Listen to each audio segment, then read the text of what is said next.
Hello सबको को, मेरा आवाज़ तुम लोग को आ रहा होगा। अभी हम लोग लेक्चर स्टार्ट कर लेते हैं। ठीक है, आज हम लोग सॉल्ट एनालिसिस थोड़ा सा स्टार्ट करेंगे। ठीक है, सॉल्ट पहले स्टार्ट करने का रीज़न ये है, मतलब मेटलर्जी से पहले। मेटलर्जी छोटा चैप्टर है और मेटलर्जी और सॉल्ट इंटरकनेक्टेड नहीं है। ठीक है, और इसीलिए पहले सॉल्ट एनालिसिस स्टार्ट कर रहे हैं ताकि एक पर्टिकुलर लेवल पे आ जाए, और उसके बाद अगर हम लोग को दूसरा चैप्टर स्टार्ट करना हो तो दूसरा चैप्टर उसके बाद स्टार्ट कर लेंगे। ठीक है, आज हो सकता है, हम कंफर्म तो नहीं है, लेकिन 4 बजे से शायद मेरा कोई क्लास हो, कंफर्म नहीं है। अगर मेरा मीटिंग के लिए कॉल आ जाएगा तो हम इसको एंड कर देंगे और अपना स्विच कर लेंगे। ठीक है, तो अभी हम लोग स्टार्ट करते हैं। कोई एक भी कोई इंसान बता दो कि मेरा आवाज़ क्लियर आ रहा। हाँ, चलो तब ठीक है, फिर स्टार्ट। देखो, सॉल्ट, सबसे पहले सॉल्ट का हम लोग को एनालिसिस करना है। सॉल्ट एनालिसिस का मतलब सिर्फ बेसिक सा ये होता है कि कौन सा सॉल्ट हमें एक पुड़िया में बांध के दिया है, उस सॉल्ट को हमें देख के कोई टेस्ट करके केमिस्ट्री लैब में बता देना है कि वो कौन सा सॉल्ट है। ठीक है, सॉल्ट होता क्या है? Salt is a compound which is a product of acid and base neutralization reaction. कोई एसिड और बेस रिएक्ट करेगा तो एक सॉल्ट बनाएगा और कुछ वाटर रिलीज करेगा। ठीक है, तो ये है बेसिक सा सॉल्ट का डेफिनेशन। ये जो सॉल्ट है, इसमें 2 पार्ट होता है, एक कटायनिक पार्ट, एक अनायनिक पार्ट। ठीक है, कटायन और अनायन। अब इस कटायन और इस अनायन को पता करना कि इस सॉल्ट में कौन सा है, यही हमारा सबसे बेसिक काम होगा। फॉर एग्जाम्पल, मान लो कि KOH रिएक्ट किया और HCl रिएक्ट किया। ठीक है, इससे हमारे पास आता है KCl प्लस H2। ठीक है, तो यहाँ पे हमारे पास एसिड था, यहाँ बेस था, और यहाँ आ गया हमारे पास सॉल्ट। ये सॉल्ट को तुमको एक पर्टिकुलर पेपर में रैप करके केमिस्ट्री लैब में दे दिया जाएगा और तुमसे पूछा जाएगा कि ये कौन सा सॉल्ट है। ठीक है, देख के तो बता नहीं सकते हो, और ये प्रीवियस ये रिएक्शन बताया नहीं जाएगा। तुमको कुछ सोचना है, कुछ रिएक्शन करने हैं, जिससे तुम बता सको कि ये सॉल्ट कौन सा है। ठीक है, तो तुम सब, ये एक बेसिक सा एग्जाम्पल है। तो तुम क्या करोगे कि तुम्हारे पास KCl है, इसको एक टेस्ट ट्यूब में लोगे, थोड़ा सा पानी डालोगे। ठीक है, क्योंकि मीडियम अगर एक्वस नहीं हो तो सॉल्ट किसी चीज़ से रिएक्ट करेगा नहीं। इसमें तुम थोड़ा सा सबसे पहले HClO4 डालोगे। ठीक है, HClO4 डाले और तुमको यहाँ पे मिला वाइट प्रेसिपिटेट। तो तुम्हारे पास सिर्फ एक ही ऑप्शन बचता है कि ये वाइट प्रेसिपिटेट डाल आ रहा है, इसका मतलब है कि यहाँ पे KClO4 का फॉर्मेशन हुआ होगा। और KClO4 ClO4 माइनस के ग्रुप का पर्टिकुलर वाइट प्रेसिपिटेट होता है। ठीक है, तो यहाँ से तुमको पता चल रहा है कि जो कटायन है वो यहाँ पे K प्लस है। ठीक है, तुमको कटायन का आइडिया हो गया, यहाँ से H हटा, K आया। ठीक है, अब जो इसका दूसरा हिस्सा था, इसमें तुमने डाला AgNO3।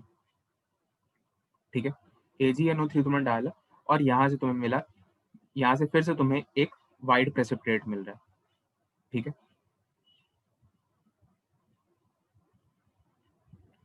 अब ये वाइट प्रेसिपिटेट तुमको मिल रहा है, तो इससे तुम क्या इन्फर कर सकते हो कि ये जो पर्टिकुलर प्रेसिपिटेट है, ये हो सकता है कि AgCl का हो। ठीक है, क्योंकि AgCl भी वाइट प्रेसिपिटेट होता है। तो तुमको एक तरीके से यहाँ पे जो अनायनिक पार्ट है उसका कुछ आइडिया लग रहा है कि तुमको अनायन भी मिल गया, कटायन भी मिल गया। तुम्हारे पास एक पॉसिबल सॉल्ट है KCl। अगर ऑप्शन में तुम टिक कर दोगे और आगे बढ़ जाओगे। ठीक है, तो बिल्कुल इसी तरीके से, इसी जो ये पूरा भी हम सिचुएशन बताया, इसको लैंग्वेज के फॉर्म में देगा। ठीक है, लैंग्वेज के फॉर्म में देगा और उससे तुम्हारा इस सॉल्ट को गैस करवाएगा। सॉल्ट में बहुत सारे सॉल्ट्स होते हैं।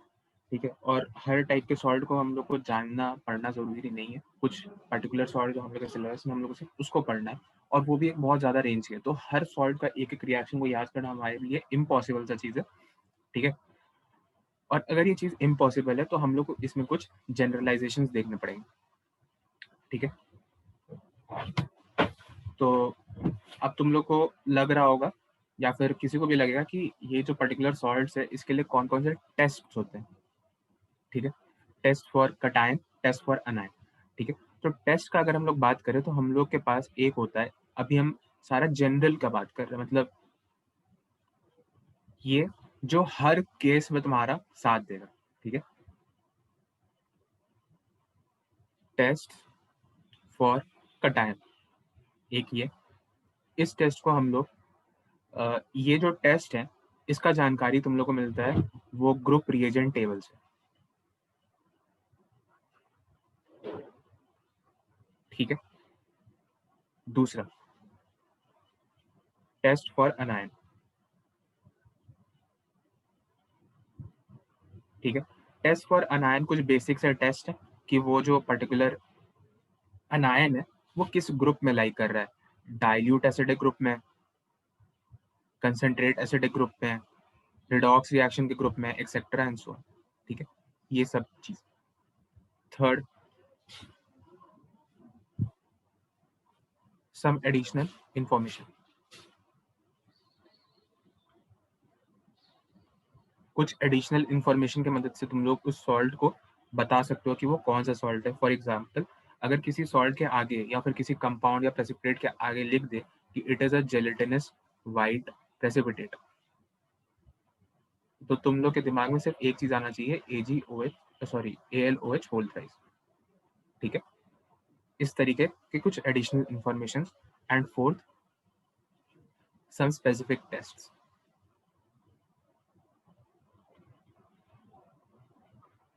ठीक है। कुछ स्पेसिफिक टेस्ट जैसे ब्राउन रिंग टेस्ट हो गया,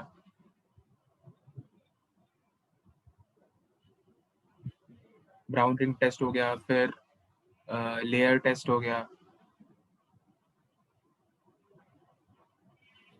और जितने भी टेस्ट है जिसका कोई एक पर्टिकुलर नाम है, चारकोल कैविटी टेस्ट हो गया, बोरैक्स बीट टेस्ट हो गया, ये सबके जिसके भी नाम है वो स्पेसिफिक टेस्ट होते हैं क्योंकि वो एक पर्टिकुलर चीज के लिए किया जाता है, ठीक है। तो सॉल्ट में बेसिकली ये चीजें। अब हम लोग सबसे पहले यहाँ से शुरू करेंगे, टेस्ट फॉर कटायन, ठीक है। टेस्ट फॉर कटायन से हम लोग स्टार्ट करते हैं, अनायन से भी कर सकते हैं लेकिन टेस्ट फॉर कटायन से करते हैं ताकि थोड़ा सा माहौल बने। तो हम तुम लोग को एक बार बहुत पहले बोले थे कि तुम लोग क्या करना कि जो ग्रुप रिएजेंट का टेबल है उसको एक बार याद करके आना, याद करके नहीं, देख के आना, ठीक है। उम्मीद करते हो तुम लोग एक ना एक बार तो उसको देखे ही होंगे, या स्कूल में कहीं पे भी, ठीक है। अब यहाँ पे ये जो टेबल है ये बेसिकली कुछ इस तरीके का तुम लोग को दिखता है, ग्रुप, यहाँ रेडिकल्स,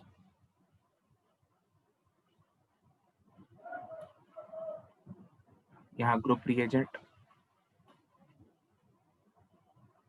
ठीक है, यहाँ प्रेसिपिटेट, और यहाँ प्रेसिपिटेट के कलर,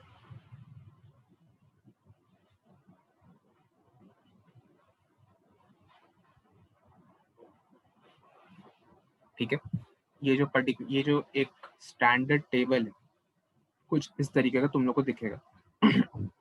पहले काम करते हैं, हम इस पूरे टेबल को भर देते हैं, उसके बाद फिर अपन इसको याद रखना है कैसे क्या करना है वो करेंगे, ठीक है। तब तक तुम लोग बस देखते रहो। सबसे पहले आता है ग्रुप वन।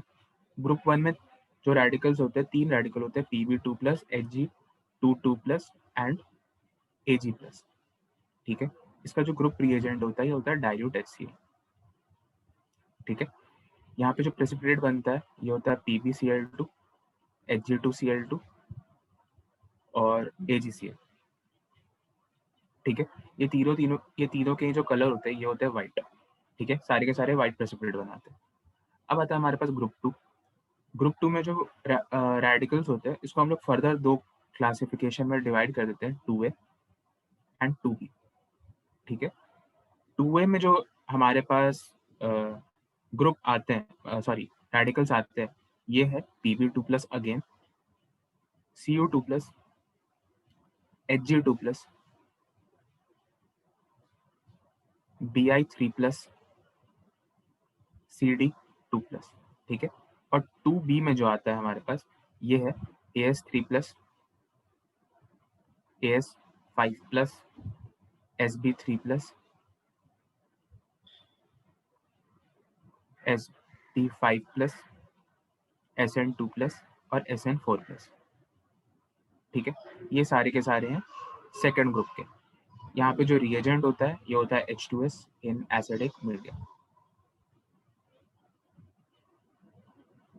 ठीक है, H2S इन एसिडिक मीडियम इसका मतलब जो ग्रुप रिएजेंट है वो है। इसमें जो प्रेसिपिटेट है ये इतने सारे हैं कि यहाँ पे अभी इसको एक साथ लिखना पॉसिबल नहीं है। ठीक है, और कलर हर के हिसाब से वैरी कर रहा है। ठीक है, तो इसीलिए अभी हम लोग इसको ये दो कॉलम को इसके लिए छोड़ देते हैं। आगे बढ़ते हैं।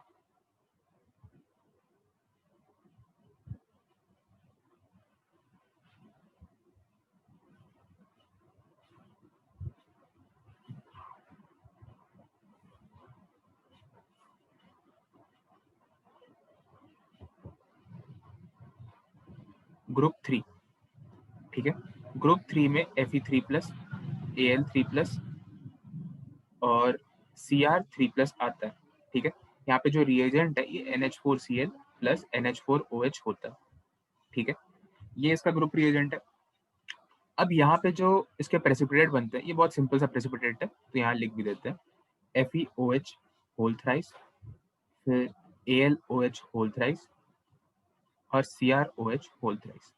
ठीक है, कलर की जहाँ तक बात की जाए या फिर कोई इसका स्पेशल फीचर तो वो भी यहाँ पे इसके साथ में मेंशन कर रहा है। ठीक है, ये Fe3+ है, ये बेसिकली रस्ट जैसा होता है, आयरन का ऑक्साइड बिल्कुल उसी कलर का रहता है, रेड ब्राउन कलर।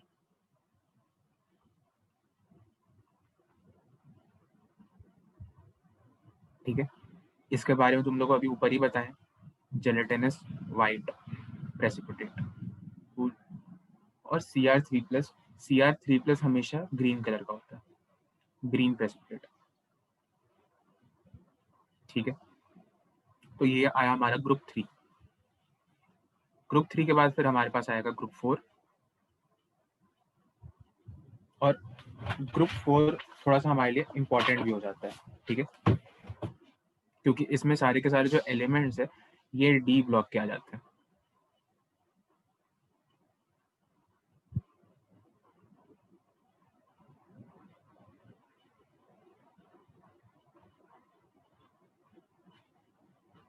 ठीक है, ग्रुप 4 में जिंक, मैग्नीज, कोबाल्ट और निकल। यहाँ पे इसका जो ग्रुप रिएजेंट है ये है H2S इन बेसिक मीडियम। ओके, अब यहाँ पे जो प्रेसिपिटेट बनते हैं ये भी काफी सिंपल से प्रेसिपिटेट है, तो इसका भी हम लिख देते हैं ZnS, MnS, COS और NiS। ठीक है, और यहाँ पे इसके जो पर्टिकुलर कलर है वो भी हम बता देते हैं।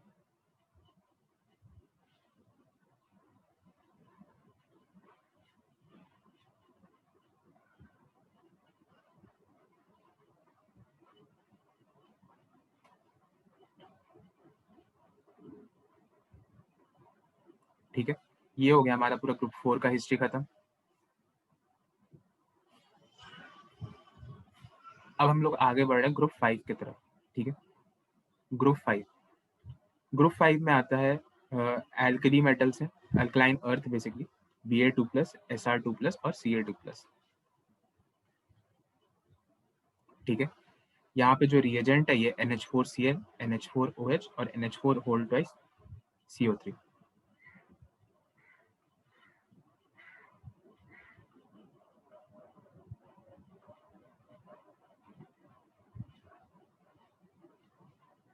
यहाँ पे जो इसके प्रेसिपिटेट बनते हैं ये है BaCO3, SrCO3 और CaCO3। और इसका जो कलर है ये हम लोग जानते हैं क्या है, व्हाइट। कूल।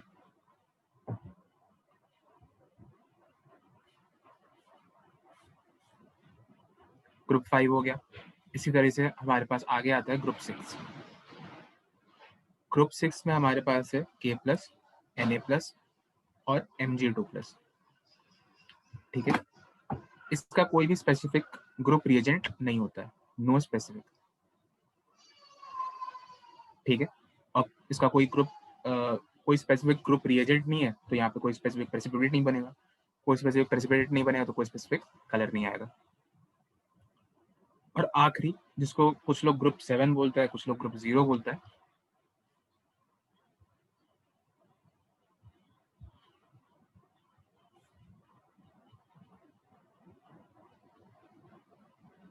ग्रुप 7 या 0 ग्रुप। ठीक है, 0 ग्रुप ही ज्यादा नाम चलता है, 7 कम लोग बोलता है, लेकिन 0 बुक्स में लिखा हुआ मिल जाता है। यहाँ पे जो कटायन आता है ये होता है NH4+, ग्रुप रिएजेंट है NaOH, और जो यहाँ पे चीज बन रहा है ये है NH3। यहाँ कोई प्रेसिपिटेट नहीं बन रहा है, अमोनिया की गैस बन रही है। ठीक है, तो अमोनिकल स्मेल जो आता है वो यहाँ पे तुमको दिख जाएगा।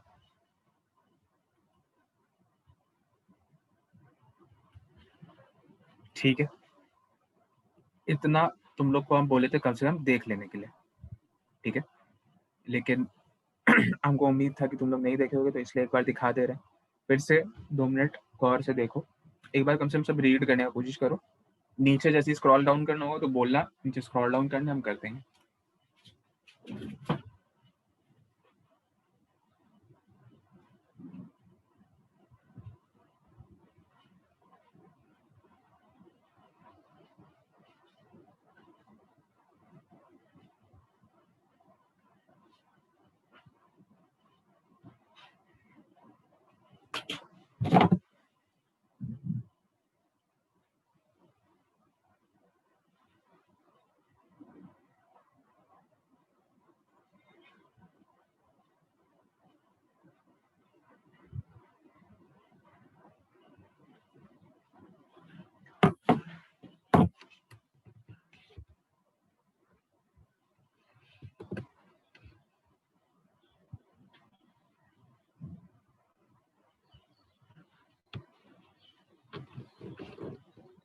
यहाँ तक अगर किसी को कुछ पूछना है मतलब सॉल्ट एनालिसिस चैप्टर के बारे में कुछ पूछना है, कुछ जानकारी चाहिए, तो वो पूछ सकता है।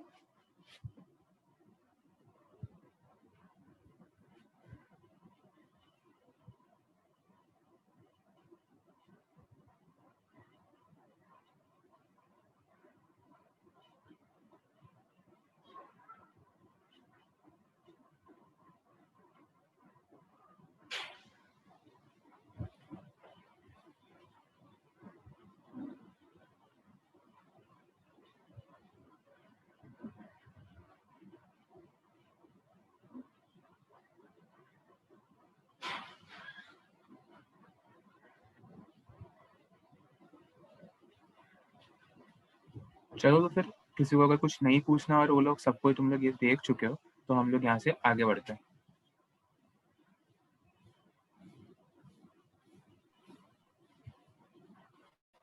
ये जो ग्रुप रिएजेंट टेबल है, इसका हमेशा पर्पस याद रखना। इसका पर्पस ये है कि तुमको इससे कटायन को एनालाइज करना है। ठीक है, कि कौन सा कटायन तुम्हारे सॉल्ट में प्रेजेंट है।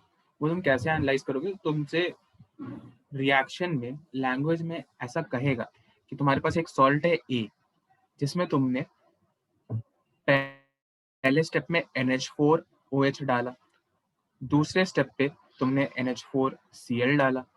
ठीक है, थोड़ा सा पानी ऐड किया, उसे विग्रसली शेक किया, कुछ कहानी उसके आगे सुनाएगा। फिर थर्ड स्टेप पे तुमने इसमें NH4 होल ट्वाइस CO3 को डाला। ठीक है, यहाँ से तुम्हारे पास जो कंपाउंड बन रहा है बी का कोई एक स्पेसिफिक प्रॉपर्टी उठा देख के दे देगा कि ये व्हाइट सॉल्ट है। ठीक है, ये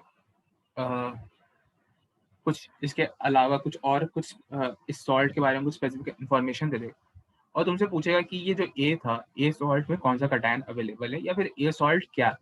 ठीक है, तो तुमको इस पर्टिकुलर रिएक्शन सीक्वेंस से तुमको बस ये देखना चाहिए कि तुमको कुछ और नहीं, तुमको ग्रुप रिएजेंट्स दे रहा है, और वो कौन सा, तो ग्रुप 5 का ग्रुप रिएजेंट तुमको प्रोवाइड कर रहा है। ठीक है, तो तुमको वो सारे के सारे कटायंस कि कौन से रेडिकल्स के लिए ये ग्रुप 5 है, वो तुम्हारे ध्यान में आने चाहिए। इसके अलावा ये जो स्टोरी बनेगी, ये सिर्फ कटायन के लिए नहीं बनेगी, ये साइमल्टेनियसली इस ए के अनायन के लिए भी स्टोरी चलती रहेगी। ठीक है, कि इसमें तुमने ये डाला, फिर H+ डाला, फिर कुछ फलाना डाला, ठिकाना डाला, तो ये सब स्टोरी उसके लिए भी सेम ग्राउंड्स पे चलती रहेगी, और ये स्टोरी यहाँ पे लाके रोक देगा, ठीक है। तो इसलिए स्टोरी थोड़ा सा कंफ्यूजन वाला बन जाता है, ठीक है। लेकिन तुमको ध्यान रखना है कि ग्रुप रिएजेंट का टेबल को तुम लोग किस चीज के लिए यूटिलाइज करोगे, ओके।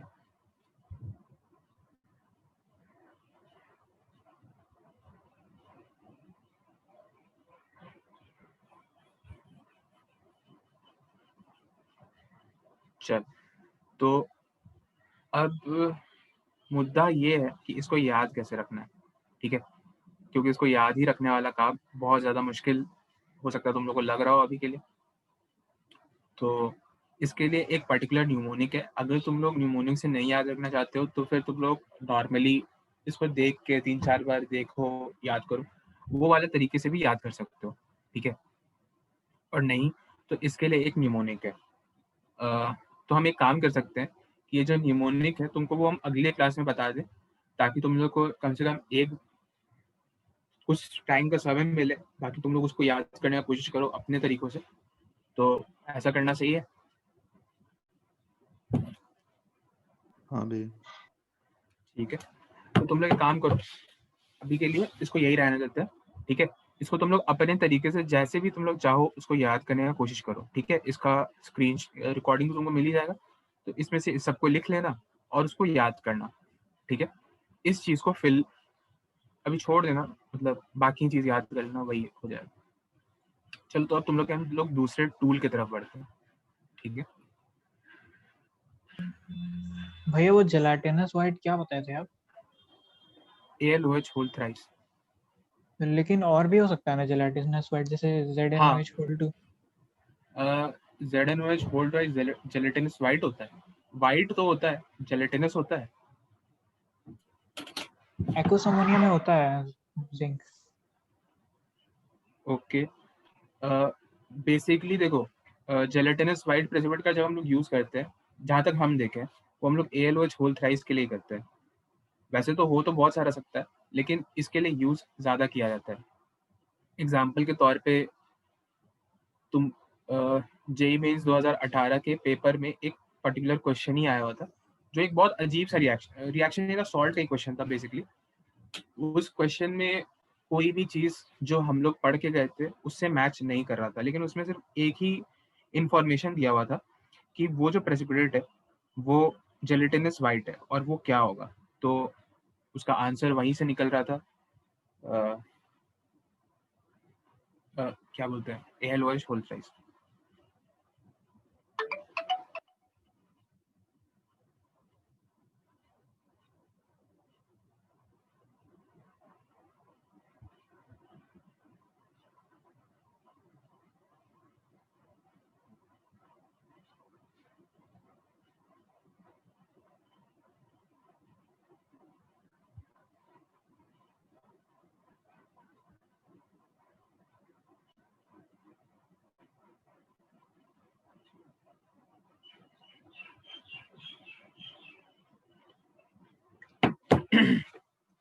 तो तुम लोग इस टेबल को पूरी तरीके से देख लियोगे, तो अब हम लोग आगे बढ़ते हैं, ठीक है।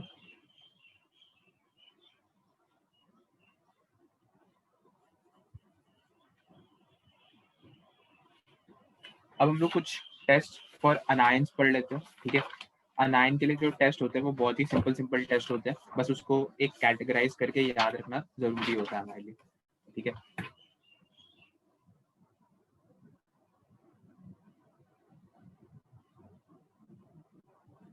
तो जो अनायंस है, ये बेसिकली हम लोग इसको दो पर्टिकुलर कैटेगरी में डिवाइड कर सकते हैं, volatile group and non volatile group.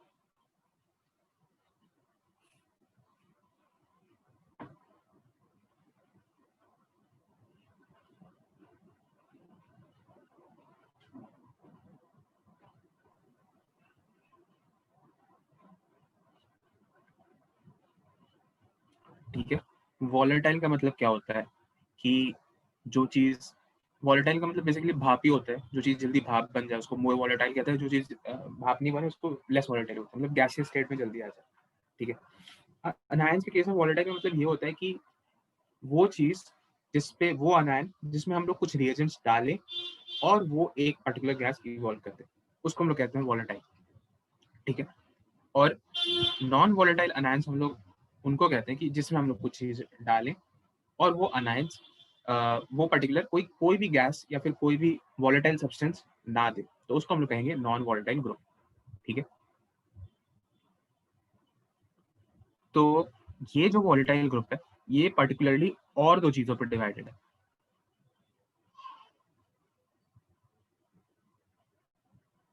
Dilute acidic group और एक है कंसंट्रेटेड एसिडिक ग्रुप।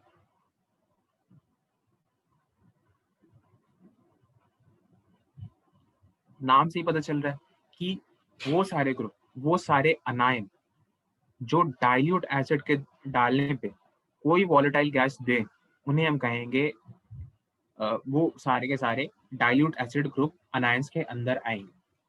ठीक है, और कंसंट्रेटेड एसिड ग्रुप का क्या मतलब, वो सारे अनायन जिसमें हम लोग अगर कोई कंसंट्रेटेड एसिड डालेंगे तो वो कुछ ना कुछ वॉलेटाइल गैस या वॉलेटाइल सब्सटेंस रिलीज करेंगे। ठीक है, वैसी चीजों को हम लोग कहेंगे उस पर्टिकुलर टाइप के अनायन। ठीक है, और नॉन वॉलेटाइल का ग्रुप ये भी दो चीजों के अंदर डिवाइडेड हो जाता है, प्रेसिपिटेट ग्रुप और दूसरा रिडॉक्स ग्रुप। ठीक है, प्रेसिपिटेट ग्रुप वो सारे अनायंस जिसमें हम अगर कोई रिएजेंट डाले तो वो सारे के सारे कोई भी वॉलेटाइल ग्रुप नहीं दे रहे, वो सारे के सारे प्रेसिपिटेट दे रहे, तो वो हमारे किस कैटेगरी में आ गया, इस वाली कैटेगरी के अंदर। और अगर वो रिडॉक्स रिएक्शन कर जाए और कोई वॉलेटाइल ग्रुप उस रिडॉक्स रिएक्शन में ना निकल के आए तो वो सारे के सारे अनायंस हमारे इस पर्टिकुलर ग्रुप के अंदर आ जाएंगे। ठीक है, तो ये बेसिकली 4 डिवीजन हो गया। अब इन सब के अंदर जो जो कटायंस आते हैं उसका हमें नाम याद करना है, उसके कुछ रिएक्शंस को याद करना है। रिएक्शन से पहले एक मिनट रुक जाओ, हमको अपना मेल चेक करना है।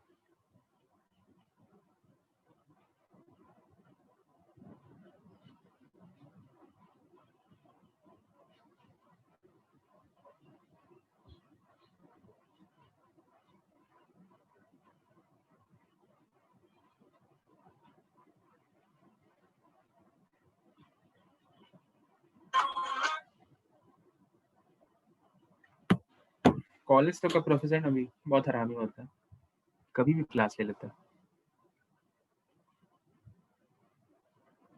और जैसे आज ही वो लोग बोल रखा था कि 4 बजे से क्लास हो सकता है, वो भी अभी 1 घंटा पहले ही बताया और अभी तक कोई मेल नहीं भेजा, तो उन लोग का कोई ठिकाना भी नहीं होता। अच्छा अभी क्या है?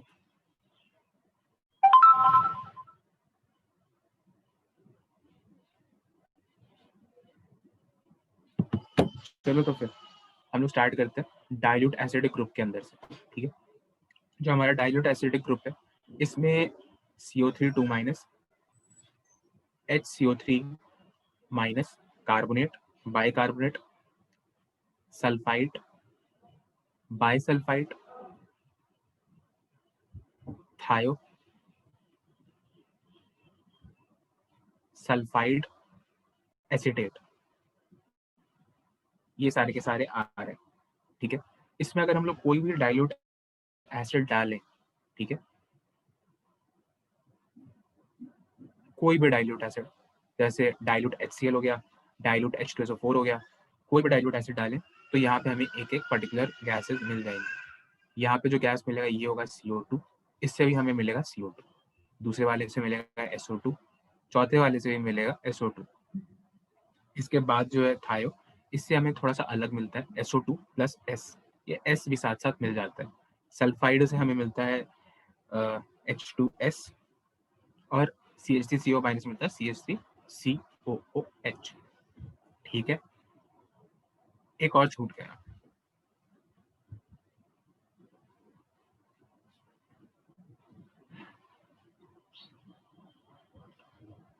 NO2 minus.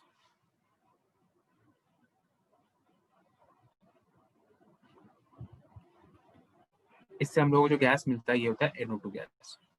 ठीक है, अब ये सब तो तुमको ये याद ही रखना है कि यहाँ पे कौन से पर्टिकुलर अनायन आते हैं और उस पर्टिकुलर अनायन का कौन सा गैस निकलता है। अनायन याद है तो बेसिकली गैस भी याद ही हो जाएगा।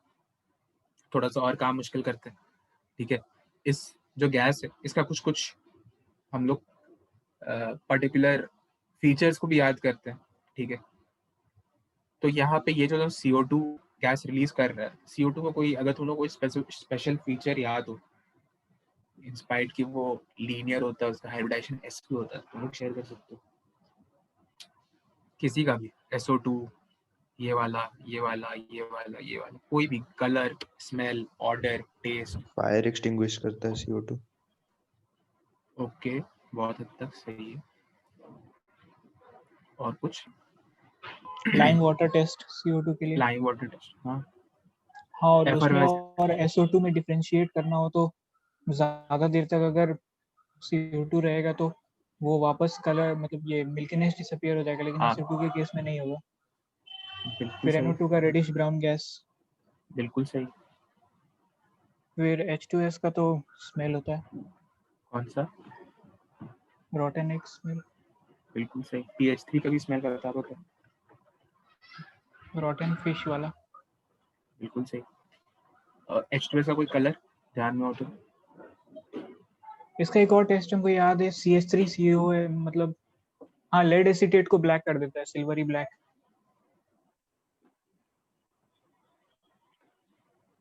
हाँ सही। और एसिटिक एसिड बच गया है। उसका याद नहीं है। Reaction with sodium. सोडियम से तो बहुत सारी चीज रिएक्शन दे देगा ना, जो भी एक्टिव मेटल होगा वो, एक मिनट, एक्टिव हाइड्रोजन रख रहा होगा वो सोडियम के साथ रिएक्शन दे देगा। तुम लोग का मतलब बहुत हद तक सब सही, ठीक है, बहुत हद तक क्या सभी कुछ सही था। एक, हाँ स्मेल लाइक विनेगर। हाँ, ये वही विनेगर लाइक्स में, हाँ बिल्कुल सही, CH3Cl। इसके बारे में कुछ कोई कहना चाहेगा?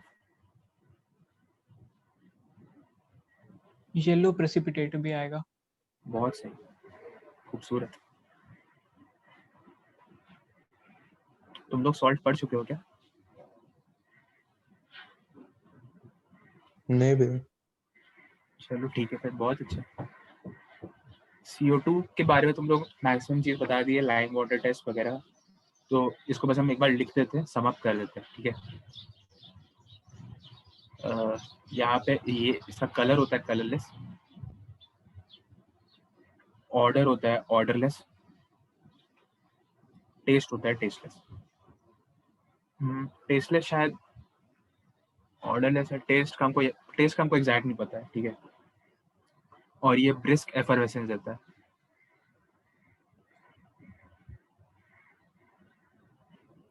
ठीक है। SO2 के केस के लिए अगर हम लोग देखेंगे तो यहाँ पे आएगा कलरलेस, कलरलेस के साथ ये एक pungent smell of burning sulphur देता है, ठीक है।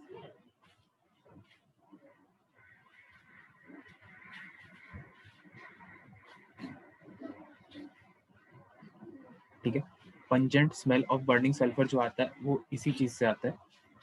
फिर SO2, यहाँ पे 2 लिखा है, SO नहीं, SO2 प्लस S जो है यहाँ पे हमारा, ये pungent smell of burning sulphur तो देता ही देता है, साथ साथ येलो प्रेसिपिटेट भी देता है, ठीक है। और ये जो येलो प्रेसिपिटेट होता है ये इसकी वजह से आता है, इस सल्फर की वजह से, ठीक है। फिर H2S में रॉटन एग लाइक स्मेल, और CH3COH में विनेगर लाइक स्मेल आता है, ठीक है। और NO2 के केस में रेडिश ब्राउन गैस भी कह सकते, ठीक है। एक एडिशनल फीचर बता देते हैं, अगर तुम लोग को कभी भी पेपर में, अपने JEE के पेपर में ये लिखा हुआ दिखे रेडिश ब्राउन गैस, तो तुम्हारे दिमाग में सिर्फ 3 चीज आना चाहिए, सिर्फ 3 चीज। NO2 सबसे पहले, Br2 उसके बाद, और CrO2Cl2। और अगर गैस कह दें तो Br2 को तो हटा ही देना, ठीक है। Br2 जनरली अगर गैस है तो इससे Br2 का नहीं कह रहा, ठीक है, क्योंकि Br2 जनरली लिक्विड होता है, ठीक है। गैस के भी आ सकता है, दिमाग में रखना, लेकिन पहले इन दोनों से चेक करने की कोशिश करना ऑप्शंस को, ठीक है। इन्हीं 3 चीज के बेसिकली सबसे ज्यादा बार रेडिश ब्राउन कहता है, ठीक है। तो इसको यहाँ से हटाते हैं और ये इसका सारा का सारा प्रॉपर्टीज। अब ये हम लोग को क्लियर है, इसमें कोई दिक्कत नहीं है हमको लग रहा है सब। तो हम लोग आगे बढ़ते हैं, ठीक है।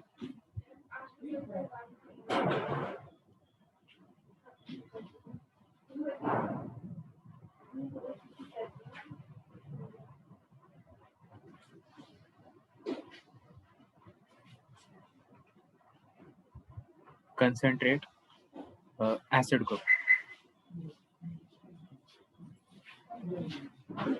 ये कोई भी कंसंट्रेट एसिड ले लो, ये पर्टिकुलर वो रिएक्शन दे देगा। Dilute concentrate H2SO4, concentrate HCl, concentrate HNO3, कोई भी कंसंट्रेट एसिड ले लो, कंसंट्रेट HIV ले लोगे तो रिएक्शन दे देगा, कोई भी एसिड। बस दिक्कत कहाँ आएगा वो तुमको ये रिएक्शन लिखने के बाद बताएंगे, तो तुम लोग खुद भी समझ में आ जाएगा कहाँ पे दिक्कत आ सकता है। तो इसमें जो हमारे पास सबसे पहले आता है F-, Cl-, Br-, I-। इसके बाद हमारे पास आता है NO3-, nitrate, BO3-, borate, C2O4 2- oxalate, ठीक है। ये सारे के सारे। अब इसमें अगर हम लोग कंसंट्रेट एसिड डालेंगे इन सभी के सभी में, तो हमारे पास कौन सा गैस निकलेगा?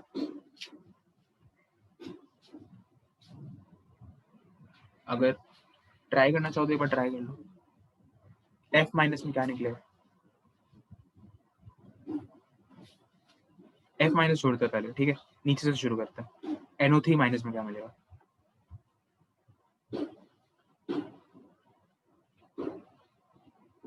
चलो बोलो।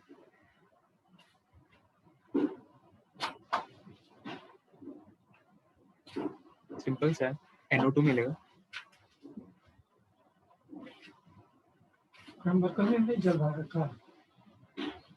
ठीक है। BO3- में भी सॉरी, आप BO3 3- हो। BO3 3- का भी सिंपल है, अपने पास H3BO3 मिलेगा। C2O4 2- का हमारे पास CO + CO2 मिलेगा, जस्ट लाइक ओल्ड डेज जहाँ पे हमें S + SO2 मिला था, इस केस में हमें CO + CO2 मिलेगा। I- के केस में I2 मिलेगा, Br- के केस में Br2 मिलेगा, Cl के केस में हमें HCl मिलेगा, ठीक है, और F- के केस में हमें HF मिलेगा। ऐसा क्यों? तो ऐसा हम तुम लोगों को एक बार बताए थे कि एक पर्टिकुलर एक रिएक्शन बताया था तुम लोगों को कि अगर हमारे पास F- है, इसमें हम कोई भी कंसंट्रेट एसिड डाल रहे, सपोज कंसंट्रेट H2SO4 डाल रहे, ठीक है, तो हमारे पास सबसे पहले HF मिलेगा। ये जो HF है, ये H+ और F- में ब्रेक बहुत स्लो करता है, ठीक है, और इसके कारण ये F2 गैस नहीं बना पाता, ठीक है, और सेम गोज फॉर Cl-, ठीक है, और जो बाकी के सारे वो ऐसा कर देते हैं अनायन के केस में, मतलब Br- और I-। तो ये चीज तुम लोग को हम P ब्लॉक पे हैलोजन फैमिली में एक बार बताए थे। तो बिल्कुल वही कंसेप्ट है, हम लोग यहाँ पे फिर से अप्लाई कर रहे हैं। अब ये सारे के सारे जो गैसेस हैं, इसका कोई पर्टिकुलर फीचर है अगर तुम लोग सोचना चाहो, क्योंकि मैं P ब्लॉक में एक बार डिस्कस किया हुआ है, तो कोशिश करो। एक मिनट बस, हम अपना माइक म्यूट कर रहे हैं, ठीक है।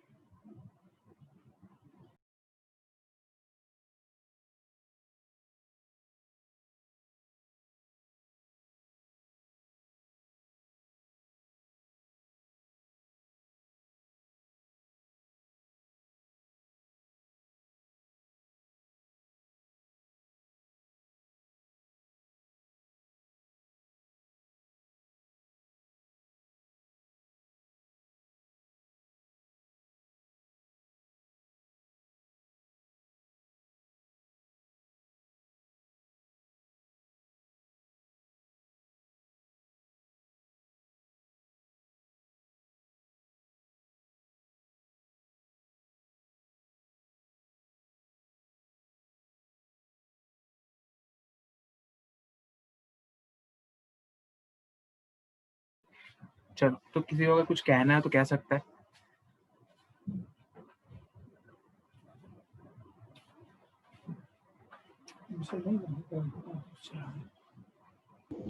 भैया Cl में कलरलेस येलोइश ग्रीन कलर निकलता है विद पंजेंट स्मेल। अब फिर से Cl में Cl माइनस का टेस्ट में हाँ, क्या निकलता है? येलोइश ग्रीन गैस निकलता है पंजेंट स्मेल के साथ। नहीं, वो तो अगर Cl2 बनता तब ऐसा होता ना, लेकिन यहाँ पे तो हमारे पास HCl बनता है।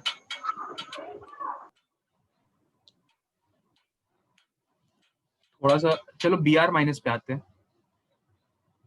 Br माइनस पे अभी तो बताए थे ब्राउन फ्यूम्स निकल सकता है अगर गैसियस फेज में हो तो। I माइनस का कोई कुछ बताना चाहेगा? Violet vapors with pungent and suffocating smell. हाँ, पंजेंट स्मेल इसका शायद नहीं होता है I2 का, लेकिन वॉयलेट होता है।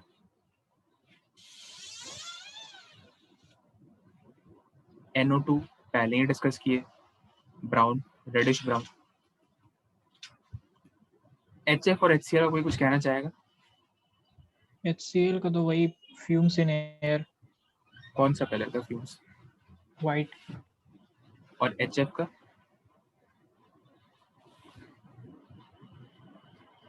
इसका भी वाइट। ठीक है, HF तो वाइट फ्यूम्स ऐसे भी देखा, और उसका वाइट फ्यूम्स काफी ज्यादा डेंस होगा, इतना स्ट्रॉन्ग हाइड्रोजन बॉन्डिंग है, बहुत स्ट्रॉन्ग वाइट फ्यूम्स देगा। H3PO3 का बताओ।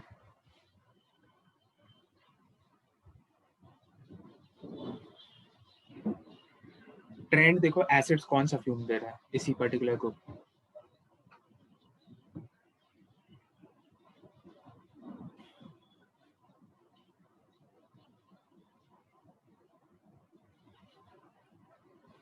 तो ये भी जो है, ये भी पर्टिकुलर जो एसिड है, ये भी वाइट फ्यूम्स ही हम लोग को देगा। ठीक है, और ये दोनों जो है CO प्लस CO2 इवॉल्व साथ में होगा, और क्वेश्चन में इसका कोई स्पेसिफिक टेस्ट नहीं होता, क्योंकि अब कार्बन मोनोऑक्साइड से ऐसे टेस्ट नहीं करा सकता है कि आप इसको सूंघते जाइएगा और एक दिन मर जाइएगा। ठीक है, तो इसका बस वही एफरवेसेंस टेस्ट जो ऊपर हम लोग CO2 के लिए किए थे, CO के लिए ऐसे कोई टेस्ट नहीं होता है। बस है कि दोनों साथ में इवॉल्व होते हैं, तो हम लोग को ये पता चलता है कि ऑक्सिलेट था, साफ ही लिख देता है कि भाई दोनों ही इवॉल्व हो रहे हैं। ठीक है,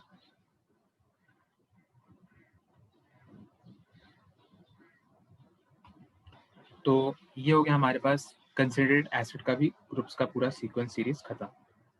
अब हमारे पास आता है non volatile group. Non volatile group में फिर से 2-3 चीजें।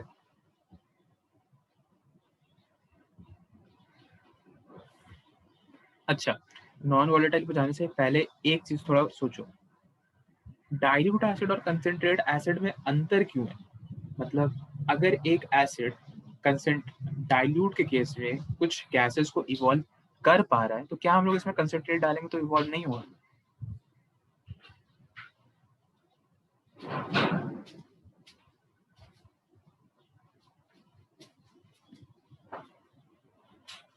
कुछ सोच रहे हो कि हम बताएं आंसर?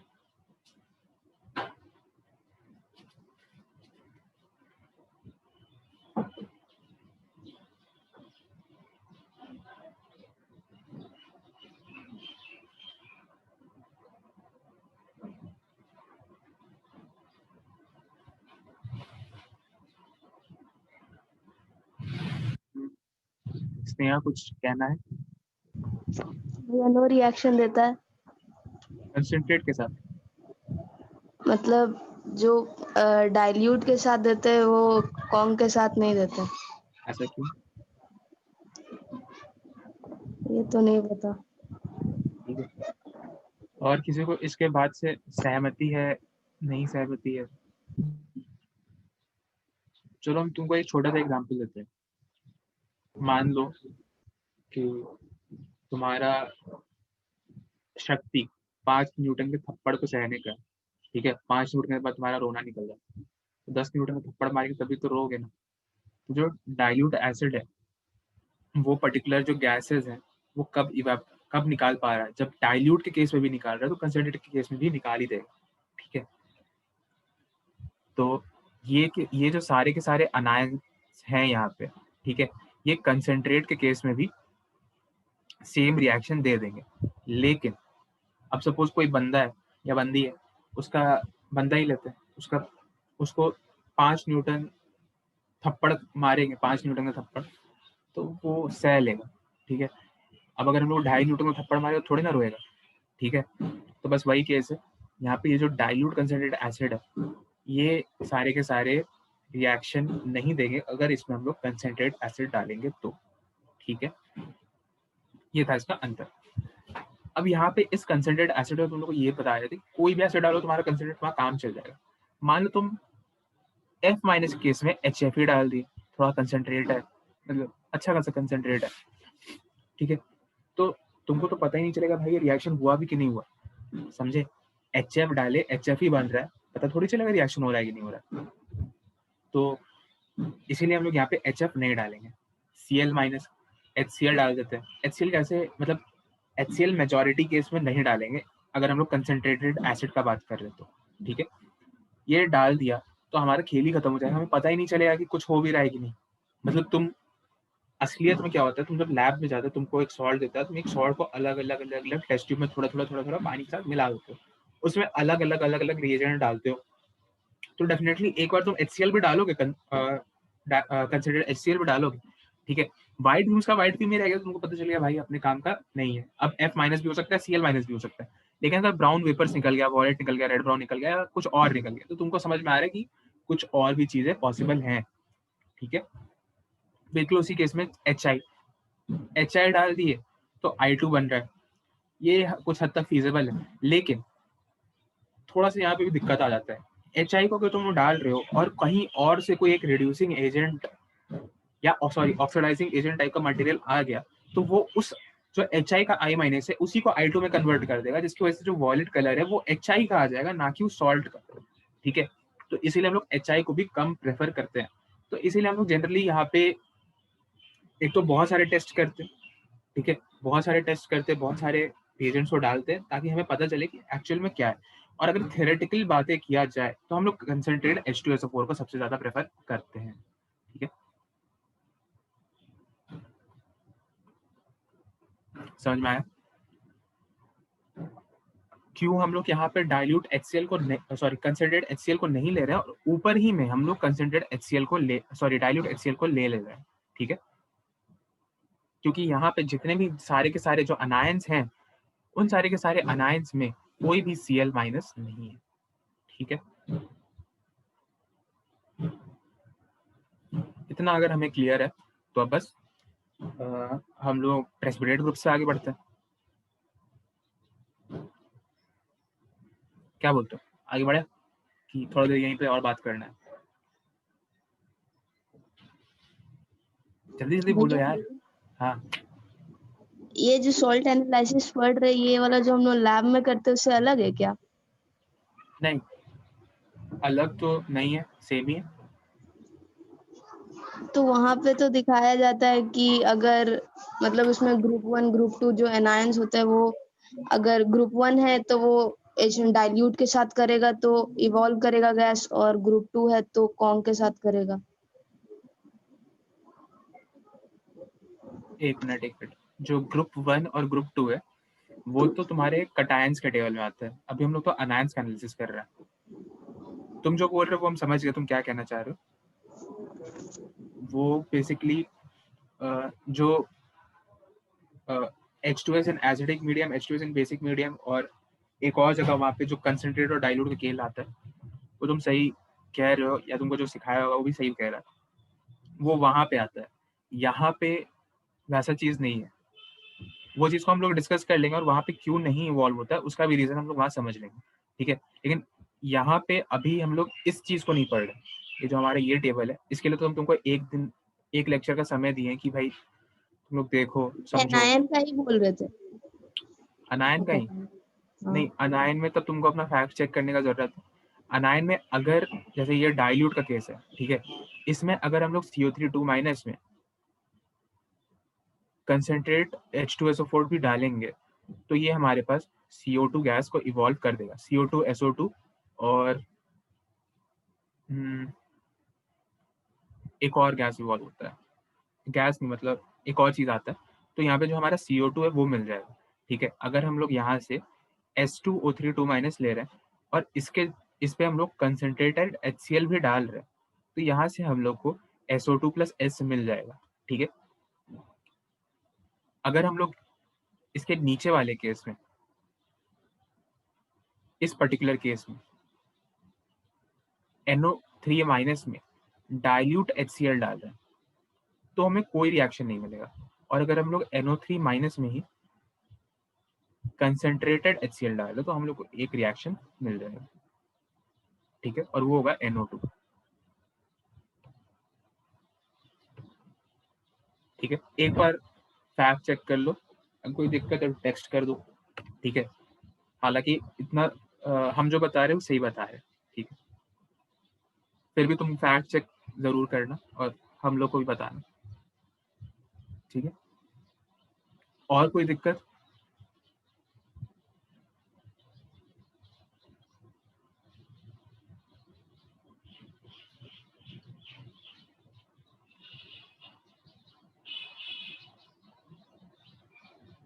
कोई और छोटा से छोटा?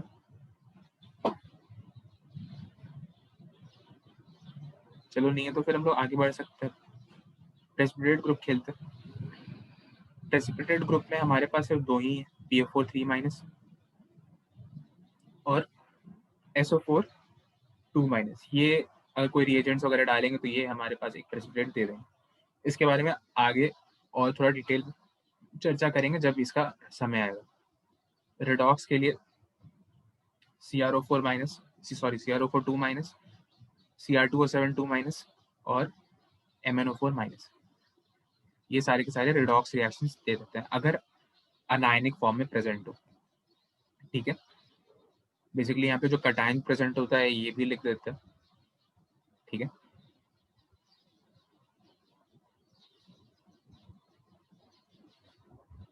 तो इतना में हमारा जो पूरा अनायन का कहानी है वो यहाँ पे आके रुक जाता है। ठीक है, लेकिन तुम लोग का काम थोड़ा सा और आसान कर देता है। आसान इस सेंस में करते हैं कि तुम लोग को हम इसको याद रखने का एक तरीका बना देते हैं।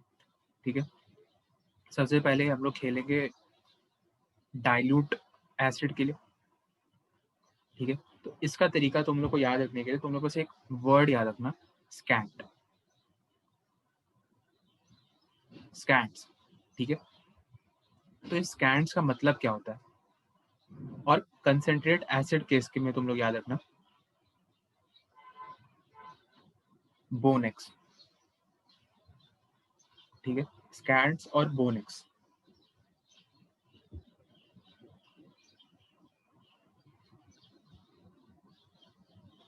ठीक है, बहुत सिंपल दो वर्ड है लेकिन तुम्हारा काम बहुत ज्यादा आसान कर देगा। कैसे आसान करेगा, तो यहाँ देखो, एस का मतलब होता है सल्फाइड बाइसल्फाइड। सी का मतलब होता है कार्बोनेट बाइकार्बोनेट।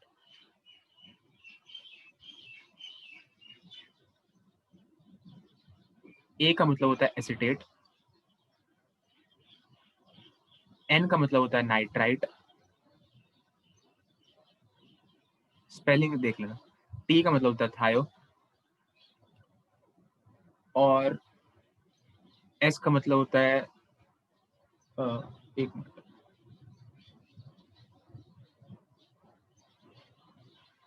ए छूट गया क्या? हाँ, ए एसिटेट, ये नाइट्रेट, थायो, और एस से क्या छूटा हमारा?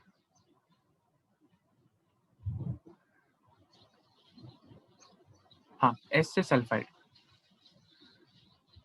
ठीक है, तो ये सारा हमारा जो स्कैंड्स है इसमें हमारा कवर हो जाएगा। अब यहाँ बोनेक्स, तो यहाँ पे हमारे पास बी से आता है बोरेट, ओ से आता है ऑक्सिलेट, एन से आता है नाइट्रेट, और एक्स से आता है हेलो। ठीक है, तो इन सभी के सभी में अगर तुम डाइल्यूट एसिड डालोगे तो तुमको क्या मिलेगा तुमको पता है। अब ये सब पता चल गया तो ये तो पता ही है, सल्फाइड बाइसल्फाइड में डाइल्यूट एसिड डालेंगे तो SO2 निकलेगा, कार्बोनेट बाइकार्बोनेट में डालेंगे तो CO2 निकलेगा, थायो में डालेंगे तो SO2+S निकलेगा। सल्फाइड में डालेंगे तो S निकलेगा, सल्फर हाँ S निकलेगा, इसमें NO2 निकलेगा और इसमें CH3COH निकलेगा। ठीक है, बोरेट में हमारे पास H3BO3 निकलेगा, ऑक्सिलेट में हमारे पास CO2 + CO निकलेगा, नाइट्रेट में NO2 निकलेगा, हैलो में हमारे पास या तो HFHCl या फिर Br2I2 ये निकलेगा। और इन सब का स्पेशल फीचर्स तुम ही लोग बताए हो तो तुम लोग को भी याद है ही। तो इस केस से तुम्हारा पूरा का पूरा जो अनायन का एनालिसिस है वो तो कम से कम समाप्त होता है। ठीक है, तो अभी भी यहाँ तक भी अगर किसी को कोई दिक्कत है या फिर कोई चीज दिक्कत हम जब पूछते तो हम लोग से ये पूछना चाहते हैं कि कोई अगर ऐसा चीज है, ऐसा पॉइंट है जो तुम लोग फिर से सुनना चाहो तो। ठीक है, क्योंकि क्या होता है जब हम लोग बहुत चीज जल्दी जल्दी सुनते रहते हो तो फिर एक दो पॉइंट स्किप आउट हो जाता है और लगता है कि यार वो पॉइंट क्या था। तो एक तो मेथड है कि तुम पूरा वीडियो में फिर उस पॉइंट को लेक्चर खत्म हो तब जाके देखो, जो कि बहुत रेयर है क्योंकि 3 लेक्चर के बाद फिर उस वीडियो के उस पॉइंट को फिर से जाके देखना बहुत मुश्किल होता है, या फिर बोल दो कि ऐसे रिपीट कर दो। ठीक है, तो रिपीट ही करने के लिए हम पूछते हैं क्योंकि कोई क्वेश्चन तो हम लोग सॉल्व कर नहीं रहे अभी। ठीक है, तो अगर है ऐसा कोई पॉइंट तो तुम लोग बोल सकते हो। सोच लो, तो 15 सेकंड ले लो।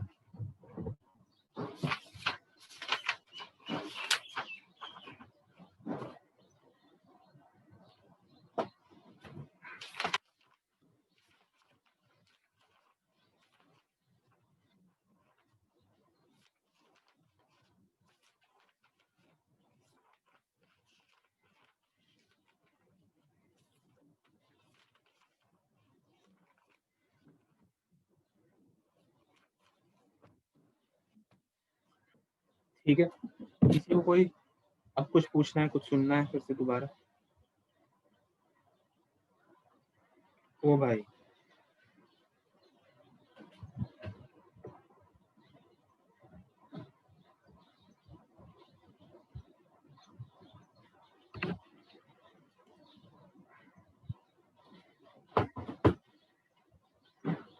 अच्छा सुनो, एक काम करते हैं, मीटिंग अभी एंड करते हैं। ठीक है, मेरा एक क्लास है वो अटेंड करना है, तो फिर आज के लिए इतना ही काफ़ी है। इतना चीज़ को रिवाइज करो, बाकी का हम लोग बाकी बाद में देख लेंगे। ठीक है, चलो ठीक है, फिर बाय। किसी को कुछ पूछना है तो हमको टेक्स्ट कर देना। ठीक है, उसका आंसर तुमको वॉइस नोट में भेज देंगे।